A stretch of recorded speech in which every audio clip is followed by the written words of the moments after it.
পিছনে আছে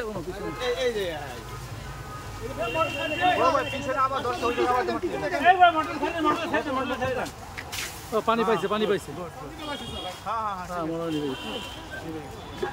আল্লাহ রহমত।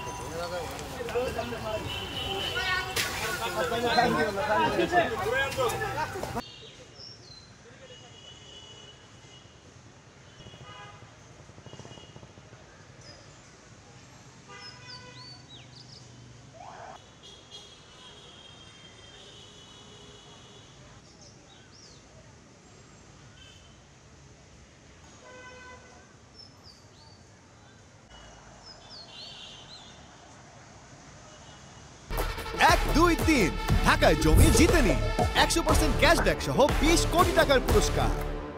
শাহবাগ থানার পিছনে আপনার সোহরাওয়ার্দী উদ্যানের অংশের মধ্যে একটা পুরনো ডাম্পিং স্টেশন রয়েছে।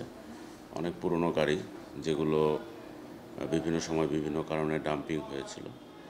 তো এই আগুনের মধ্যে দুটো অনেক পুরনো গাড়িতে আমরা সংবাদ পাই 5:30টার দিকে যে আগুন লেগেছে। আগুন লাগার পরে আমাদের যারা থানায় কর্তব্যরত কর্মকর্তা এবং অফিসাররা রয়েছিল তারা দ্রুত সেখানে যান এবং নিজেরাই পানি দিয়ে আগুনটিকে নিয়ন্ত্রণে নেন। তো পরে আমরা ফায়ার সার্ভিসকে যোগাযোগ করেছি, ওনারাও এসেছেন। তো আস্তে আস্তে মোটামুটি আগুনটা নিয়ন্ত্রণে এসেছে। তো এই ক্ষেত্রে আমার থানায় যে সকল পুলিশ সদস্যরা রয়েছেন তারা অগ্রণী ভূমিকা পালন করেছেন।